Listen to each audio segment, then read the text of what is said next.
5 lati pa 1 litru. Vai es brauktu tāpat? Tad mums, man respektīvi nepietiek resursus vairāk. Un tad es sāktu domāt, kā es aizpildu savu vietu. Ļoti reta mums gadās tā, kad mēs izmantojam šo autobusu tādiem braucieniem, kur vajag vienu cilvēku nogādāt. Bet lidmašīna savukārt patērē milzīgus resursus un ietekmē arī mūsu klimatu, ko es personīgi negribu atbalstīt. Jau sen stopu kaut kādus 13 gadus jau.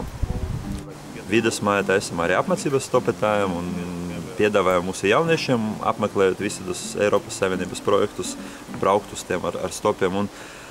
Un tā personīgi es domāju, ka tas ir lielisks veids, kā dabūt to starpkultūru izglītību. Viens no tādām ilgspējīgas pārvietošanās veidiem ir arī braukt ar velosipēdu savā ikdienā. Organizācijā Radvīds pats mēs esam aizrāvušies ar ērmriteņu veidošanu vai vienkārši ar to principu, ka tu taisi savu velosipēdu pats.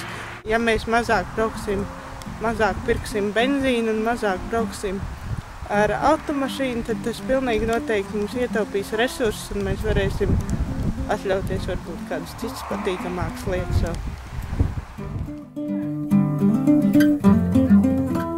Ja mēs dzīvojam šitas planetas, kas mums ir viena planeta, un resursi ir cik viņi ir, un šobrīd viņi samazinās strauji, un es domāju, būtu tikai godīgi izmantot viņus sapratīgi, nevis dzīvojot ar tādu domu, ka pēc mums kaut vai plūdi.